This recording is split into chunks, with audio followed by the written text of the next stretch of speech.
Welcome back to the Live by Heart Today show number 79. This is a show designed to help you navigate change, uncertainty, and the new world we found ourselves in. We'll talk a little bit about science, a little bit about how our body works, a little bit about intuition, and we'll talk a lot about transformation.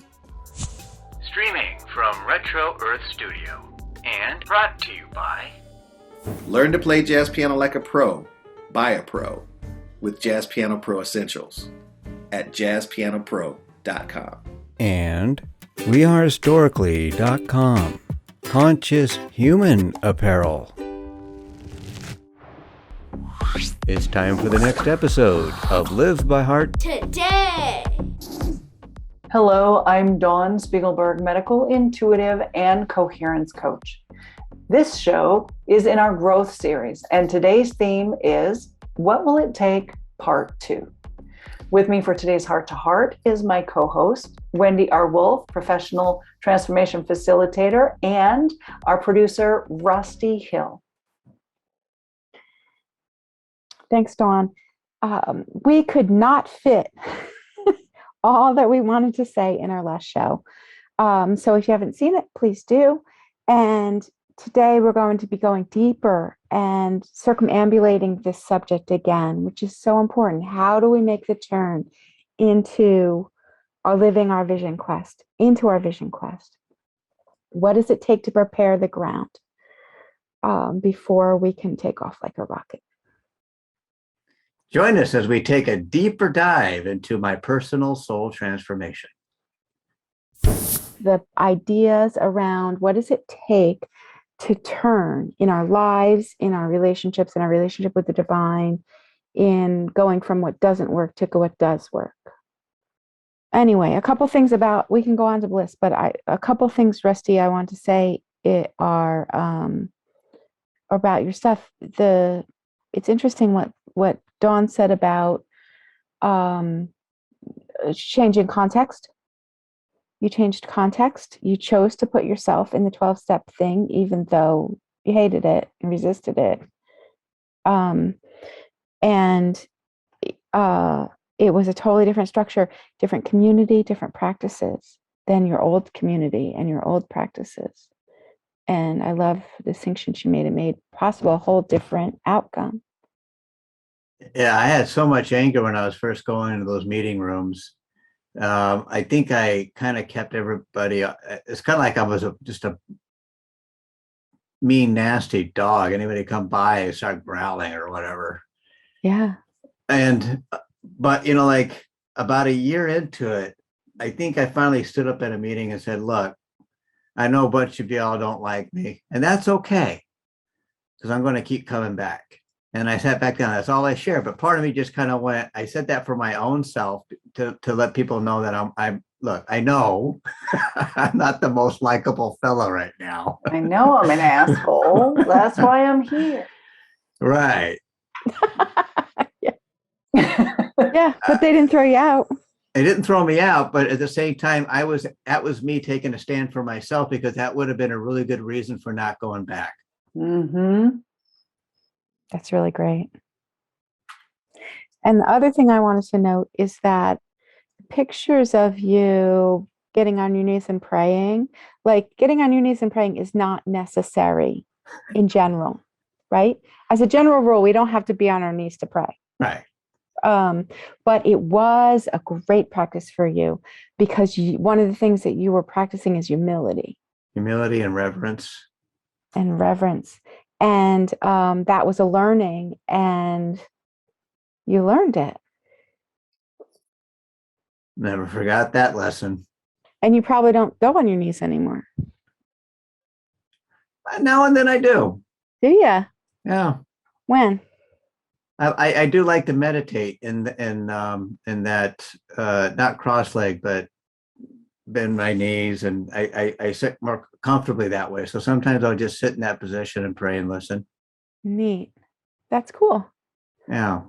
Yeah, it's a receptive position. Now I know which voice to pay attention to.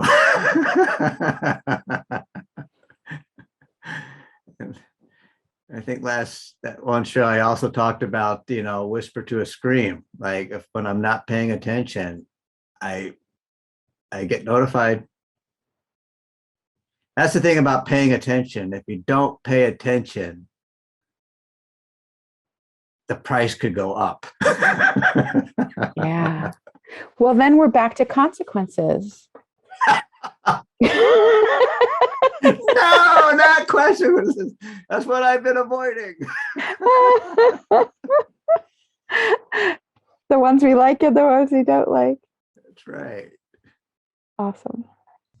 I want to mention too that Russ changed because there was a change in context, environment, structure, community, practices, change in his family structure. And the reasons for not going back are context, environment, structure, community, practices, family. The reasons are the same. The reasons we change are the same reasons that hold us back. And how does the hell fit in there? The hell that made, that hitting bottom. How does that fit in there, Dawn, Rusty? How does that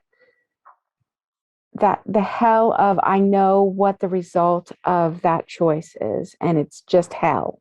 And I can't go back there. Does that fit in the structure? Yeah, it does, because, when people are crawling up out of the abyss, right? They're paying attention to this rock hold, that there's water dripping, it's slippery, my foot slipped off, blah, blah, blah.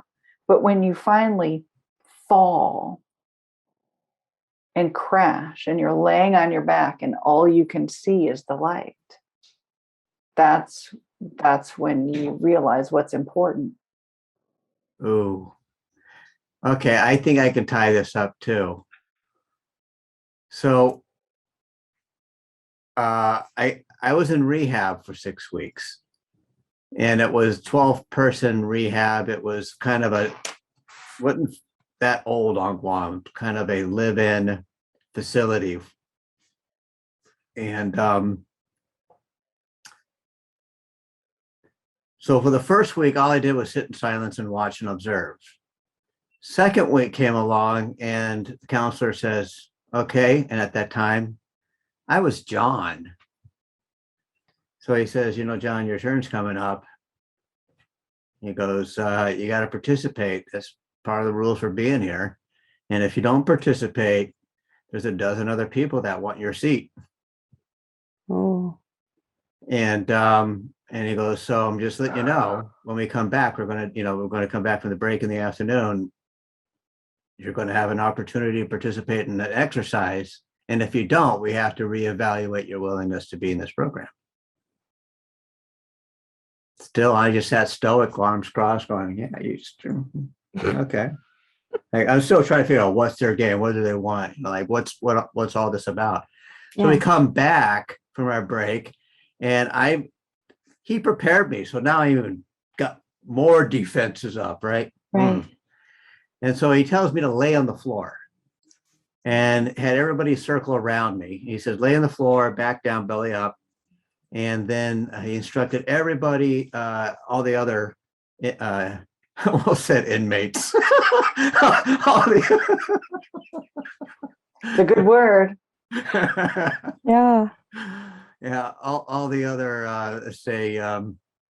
participants to hold a body limb, to hold me down, grab a body limb and hold them down. And John, when I say get up off the floor, why don't you try with whatever you can do to get up off that floor and go. And man, I was kicking and flopping and they were slamming me down. He had one person holding my head just so I wouldn't hurt myself, because I was just reeling, and 2 or 3, boy, I got leg loose, and so as soon as I get it loose, pow, pow, pow, pow, 10 people hold me down. And 3 minutes go into it and I'm huffing, puffing, and I'm losing steam. And he's like staring straight down at me like a drill sergeant. There's only one way up off that floor. What is it? And I'm like going, man, it's not my left leg. It's not my right leg. It's not my, I've tried this. He goes, there's only one way off that floor. What is it? And that's when it hit me like a ton of bricks. And boy, I started hyperventilating. And then I started crying and I couldn't hold my breath. And he goes, spit it out. I was like, will you help me? And silence. Let him up off the floor. Brilliant. And that was, let's say that yeah, brilliant was right. Broke me down right then and there. I was deconstructed. I was mush. And after that, I started spilling my guts. Yes. But that's probably the first time I ever asked for help. So brilliant. Bless his heart. So brilliant. Shout out to Rod Barker. Thanks, Rod Barker. Thank you, Rod Barker. What I saw is like, I saw it because like, you're just like, oh, he said to do this. I'm just like, oh my gosh, he end runned you. He unrun all your emotional bullshit, resistance through the body and social experience and threw you right into the deep end. It was awesome. Yeah. So what I think is amazing about what he did and the way he did it is that he asked Russ to say what was required for Russ to get up. And Russ supplied his answer. Russ could have said, I'd like to get up now. Russ could have said anything that was the requirement for Russ to get up. Right? You didn't have to say, will you help me get up? You could have said, I'm ready to get up. You could have said anything. Right. And that's the beauty of it. You said what you needed to hear. And then the next day, we sat down at the chair, we sit down in our group sessions. And as we go around the room, John, your turn. And I went, I think I'd prefer if you called me Rusty. So it was like birthing. It was your new. Yeah. So John died in that in that facility. We laid John to rest. That is amazing, Rusty. Thank you for sharing that. You rose with a new body and a new identity and a new everything. Yeah, I wouldn't say new because it was pre-John. It was, because Rusty was the essence. That was me as the kid. And then when it became, so playful, living in that childlike wonder of discovering life again, all over again. Maybe it's a rediscovery. Mm-hmm. Yeah, well said. Well said. Unless you be born again. Yeah. How should I enter my mother's womb? Oh, you silly. Not born of water, born of spirit. So I think maybe the theme here is what it takes to take to make the turn. Because Rusty, 2 shows ago, you talked about the beautiful, what's possible from there. But this is what it takes before then to prepare the ground. Yeah. So when I was sharing the Vision Quest, this is all post rehab, and that was 5 years of work. So the first 2, I get out of rehab, and then it's still shaky ground. Like I said, I held on to the group. I did 90 meetings in 30 days. And then after that, I just kept going. And I probably ended up keeping that because I was doing an early bird, I was doing a nooner, and then I was doing an 8 o'clock at night. Wow. And So I'd wake up, I'd go to a meeting, go have lunch, eat it in a, go buy lunch, eat in a meeting, go have dinner, go to a meeting, go eat dinner with everybody. So I just kind of like, whether I socialized or not was another matter. My butt was in a seat. I had nowhere else to go. I didn't know what else to do. That was just it. What were my alternatives? Everything else I was doing wasn't working. So it got to the point, this is the only thing I do know. And and what got you through was the promise, and then you started to get some traction. Yeah, because I would read about the promises and I go, oh, that's nice. That's fancy. That's, and then I hear testimonies about people that were working and I'd go, oh, wow. And then I'd see their life shifts and I see opportunities happening. I'd see, and I started seeing new growth and I'm like going, well, maybe there is something to all this. Like I don't think they could be making this stuff up. It's really a great value of community, practice community. Yeah. Mm-hmm. It is monkey see, monkey do. You watch somebody else work the steps, they get better. Oh, wow, my turn. Right. Mm-hmm. Right. Because they've been working for X amount ahead of you, and all of a sudden you get to see them start to flower. It's like, whoa, that happened. Yes. The reverse is true too, where they don't flower and they go back out and they come back up with the broken nose or something.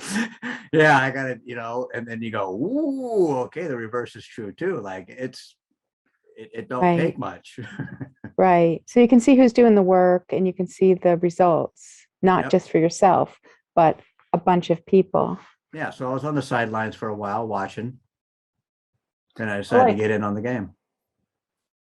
I like also that you're seeing different ways that people are doing it. So what turns it around for one person isn't necessarily what turns it around for another. And you're getting to see all the different ways in which people choose to turn around. Yeah. And just like in any practice community, some people can hide out. Yep. And some people can like give everything they've got, and you get different results, and you get what you get, you get out what you put in. Again, consequences. But the results. The results are glaring. And that's the humility as well, is because you're talking about humility. It gets to a point where those extraordinary results, all these things that have happened in my life, I have taken with humility. It's all grace. I realize, like, I think I asked, like, how much of it did I actually cause? I just suited up and showed up, right?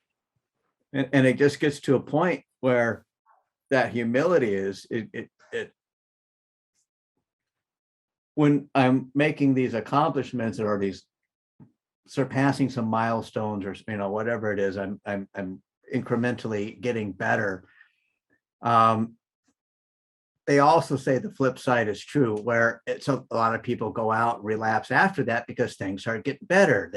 They ease up. They lower their, and they go out and celebrate. Next thing you know, they're back in the rooms day one. And so the flip side, like, okay, too much success could be just, so that's where the humility was. Like, okay, I want to succeed, but I don't want it to go to my head. Mm-hmm. Yeah. And I think when I was in rehab, that's when the ego got kind of squashed. Where I was, it wasn't about me anymore. It was more about, okay, what can I do for my community? How can I make amends to everybody? Oh. Yeah. And that's a big shift. I'd like to mention an important shift to notice, because when you first show up, you're looking to get, and you're really needy. It's like a newborn baby.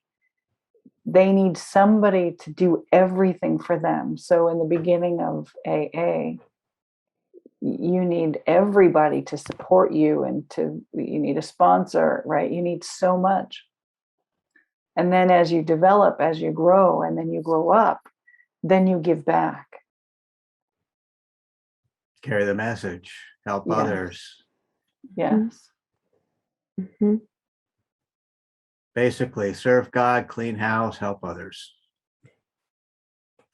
Mhm. Yeah, it's useful no matter how we define God. That is true. Yeah. And I've met God in so many forms. Mhm. And I've And it's, experienced God in so many ways. Yeah, yeah. don't limit God. Yeah. And it's interesting because I believe we started one of the things that in the beginning of this conversation was about allowing our concept of the divine to iterate. And so it's very intelligent, I believe, of the 12 steps, not just to, to allow the undefinition to get in, because there's so much to get over to get in, but also to allow the shifting to happen of Yeah. our relationship, our dance with the divine. That's one thing I also realized, that after you work the 12 steps, the journey isn't over. It's just now beginning. Like it isn't an end. It's not an end. Now you're Yeah. ready to be re-entered into society. Yeah. And like we were saying, and this is what ties it together with the 2 shows ago. Like the field was prepared, and you were prepared, and you were reborn into some new Reinvented. experience, reinvented, and a whole lot of things that didn't work were ground up or whatever. And then you met a man who was teaching you about yoga and meditation, and then on from there, what we talked about 2 shows ago about your vision quest and like rocketing out into the world in service. Yes. And intuitively knowing how to handle situations which used to baffle me. And with that, we'll take a short break. Thank you, We Are Historically, for your conscious human apparel. Shop online at wearehistorically.com. Hello, I'm Dawn Spiegelberg, a posture specialist and coherence coach. We hold responsibilities on our shoulders, and when our responsibilities become too great, we begin to bend over with the load. And that load actually begins to curve our back, and in this portion of our back is our sense of commitment. So maintain alignment with who you are and the responsibilities that you actually should embrace. Contact me today to align your body, align your mind, and align your beliefs. Raise your vibration and energize your life with specialized Fibonacci tuning forks to deepen meditations and empower self-healing. Get your vibrational sound tools for personal enhancement at energybodytuners.com. Hello, my name is Wendy from Graceful Soul Academy with our active meditation play shops. They're a chance to experience a comfortable, safe, nurturing space for you to open to new possibilities within yourself. In October, we are focusing on soul integrity. That might sound a little intense, but really, what does that mean? How does that help? Some things it means are align with the truth of your own soul. Savor your spiritual connection. Live a life that makes sense to you. Please come as my guest, and I look forward to playing with you soon. Hi, I'm Darius Wilrich. I instruct an online video course that teaches anyone how to play jazz piano like a pro with my proven step-by-step system that makes it simple to learn. Jazz Piano Pro Essentials. Enroll today at jazzpianopro.com and download my free quick start guide. So, Ross, what would you say it was that turned you around? I can tell you, it was December of 92. It was New Year's Eve. And I had purchased a property, had built a home on it. I was doing this all while being a functional alcoholic and workaholic. And let's just put it this way. I was going through a lot of turmoil in December. My wife and I weren't getting along. I was living at the new property, guarding it and protecting it from looters because it was near the completion time and it was getting ripped off. So there was a lot of separation. I was up at the property alone, drinking and doing my thing. I didn't mind the solitude, let's just put it that way. But on New Year's Eve, the ex-wife was with her friends. I was doing my thing. There was no peace or discord. I felt alone. Here I had a really high-paying job, had a very beautiful wife. I had a acre of property with a brand new home, and I was miserable. I was absolutely miserable. I was getting drunk, feeling the blues. And that night I prayed and I did a little bit of soul searching and I prayed, okay, God, help me quit drinking. And I figured drinking, that's the root of my problem. If I just quit drinking, then the relationship with the wife would improve and all this other stuff would, so drinking was the problem. Well, next morning, hangover. The best cure for a hangover is keep drinking. More drinking. So and add a jelly donut. Yeah, I was expecting that compulsion to be lifted right away. It wasn't, therefore God doesn't exist. And I just went along. Well, it wasn't till like 6 months later where I hit my bottom. Everything else, lost the job, lost the wife, lose the house. Damn. But it got to a point where I wasn't paying the mortgage and because all that money was going towards my habits. And so, yeah, we were getting foreclosure notices. And that's where the stuff hit the fan. And I got called on it. Okay, if you're not making the mortgage, where's that money going? Why aren't you showing up for work? Where are you? So all this, the truth came out. Okay, blah. And then her response is, I'm telling your mother. Uh-oh. No! Anything but that! She knew. Yeah. And my mother had just gone through a rehab center for an eating disorder. And so she was working the 12 steps on her own. And so when I called her, she was in Washington, Auburn, and I was in Seattle, on Guam, and I called her and I told her, okay, this is what's going on. She was just like, yeah, I knew. And I'm like, really? So it was, everybody knew. It's been obvious to everyone. But this is what you're going to do. And that's when she gave me the treatment plan. You go to mental health, you tell them everything, just be honest, tell them everything because they'll understand. And I said, okay. She goes, no, I want you to go to mental health and I want you to tell them everything. And I want you to be honest because they'll understand. And I went, okay. She goes, no. I want you to go to mental health and I want you to tell them everything. And I want you to be honest. And I said, I understand. I said, no, son, you haven't been honest in a long time. Wow. But I really want you to be honest and tell them everything. And I went, okay. So the next day I went to Department of Mental Health, went in, filled out the questionnaire, shared everything. The intake officer calls me in and says, we have like 4-week waiting list for people that want to get into our program here. But we just had an opening that's coming on Monday. And we're all looking at your intake form and we've never seen anyone be this honest.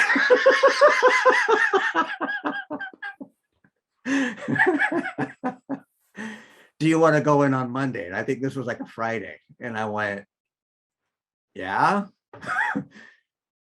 They said, okay. So the fact that I was honest and I told them everything, they understood. They knew I really wanted it. And so that put me in on Monday, which was like, and so after all that, and that's when the whole week of observing, and then came the breaking down, and then came the rebuilding, and then right before I got out of that 6-week program, during our commencement date is when I had the epiphany. You know, in December last year, I asked God to help me quit drinking. I didn't know he was going to do all this. You know, if I knew this is what it took for me to quit drinking, I don't know if I would have asked. But I had to lose absolutely everything Yeah. in order to appreciate it again, though. See, that's where I'm not in the danger of losing the stuff that I have today, because I have it for the right reasons. Yeah. Hope this story out there helps someone if they're struggling or they're going through any kind of dark night of the soul where they're or having a God relationship issues. You know, reach out to Don and Wendy. They really can help you navigate some of life's trickiest corners. Let's just put it that way. You need to go from destination A to Z. There's no better bus guide, no better tour guide, no better bus driver that you're going to want on this trip. Thanks, Rusty. Thank Very you. kind. So, Dawn, did you have anything to share around these ideas? Yeah, we're all in a different place. We all have our own purpose, our own journey. And, you know, for Russ, it took him losing the house, the wife, and his job. And that's what he needed in this life for his journey. And it doesn't have to be that way for everyone else, right? What other people's journey is can be just as effective, and it's their journey. So I just want to encourage everyone to look at the truth.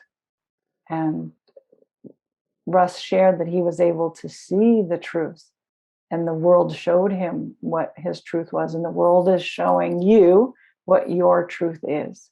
So if you can open your eyes and see it clearly, that's what will help you make the change. I really appreciate you sharing what you did, Rusty. And I know that it makes a big difference. I mean, you know from the rooms what a difference it makes to share these kinds of things. And I so relate to your story, even though mine's so different, in the times that it took. What does it take for me to let go? You know, some people, that New Year's Eve would have been enough, and they made a transition. They didn't have to lose absolutely everything. Like, we don't have to lose anything and make a change. We can, but a lot of us have to really get, you know, a lot of gravel in our butts or our knees or whatever. And I'm one of those people too. And there's been so many turns that have been just so much harder and deeper and more suffering than absolutely necessary. And I've talked about the one when I was willing to go to psychic school. I was not willing to go. I've talked about this several times. It was not who I thought God was or what God had for me. And I was completely wrong, because going there opened up everything, my own health and wellness and life, but also like my incredible calling in this world in which I get to just enjoy making a difference. So, and I wouldn't do it. I mean, it was in front of me for years and I wouldn't do it. And I tried it and I circumambulated it and I looked at it and I played with it and I drove by the places and was completely freaked out. And I was, you know, like, I wouldn't do it. And it really took looking at the brick wall going 100 miles an hour, being like, any minute now, like, I'm not going to be able to turn. It's just going to be really ugly. Yeah.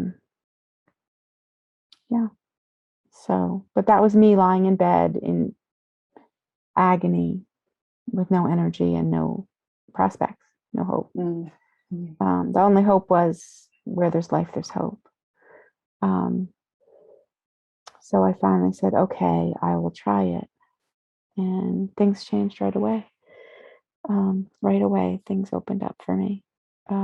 It took a long time to come out. But yeah. So that's one of the big turns that's so obvious, I can All say. seeds And germinate at different rates. yeah, and like I said earlier, it's like I absolutely was broken on that. My body was broken in so many ways that I'm still healing so many years later. That was not necessary. I could have just shifted, but I couldn't. And that's why I'm so excited about sharing the idea that we can change without so much suffering, without so much misery. If we can, we can. And if we can't, it's Then we okay. get help. Get the gravel out of our knees and our butts and Yeah. start over. Well, I'm about to say yes. And if you can't, ask for help. Yeah. Right. Ha ha. Ask for help. We're all capable of it when we have the tools. I mean, there's a certain amount of tools. We all have the possibility of being able to heal ourselves and intuitively know how to handle situations which baffle us. Mm-hmm. It takes practice. It takes action. I still don't know what to expect in life. I just know it's going to keep getting better. Those are my consequences. So it's interesting because in conclusion, this conversation came out of the context of, there's so much challenge in our world. Yes. And there always is, but there's extreme amount of pressure that people are experiencing right now. And we were talking about how helpful it is to be able to not be trying to source ourselves from out here, Mm-hmm. but rather in here, and not trying to find our direction from the past or the future or whatever, all these things, but rather, in alignment with our source. So vertically instead of horizontally, Yes. in instead of out, what we're talking about. And this came out of it. And I feel like, easy or hard, can we make that turn into finding a rock to stand on, which is our spiritual information in alignment with source, our unique narrow way, our unique journey. So just to contextualize. Thank you. Thank you, Wendy, and thank you, Russ. Thanks to everyone for being with us today. If you're watching, please let us know. We want to hear from you. Tell us what's on your heart by leaving us a comment below. For more information about how you can live by heart, please go to livebyhearttoday.com. Like and follow this page and turn on notifications so you don't miss any of our programs. We're here every week, Thursdays at 4:44 Pacific. From our heart to yours, we're creating a better tomorrow because we live by heart today. And that concludes this portion of Live by Heart Today!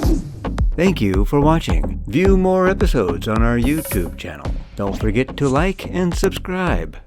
Let's give a shout out to our sponsors. Shop online at wearehistorically.com. Conscious Human Apparel. Hi, I'm Darius Wilridge. I'll teach you everything you need to know about playing jazz piano like a pro with my 12-week online video course and downloadable guidebook, Jazz Piano Pro Essentials. Enroll today at jazzpianopro.com. Thank you for joining us. Have a happy always. Visit our website to view more episodes.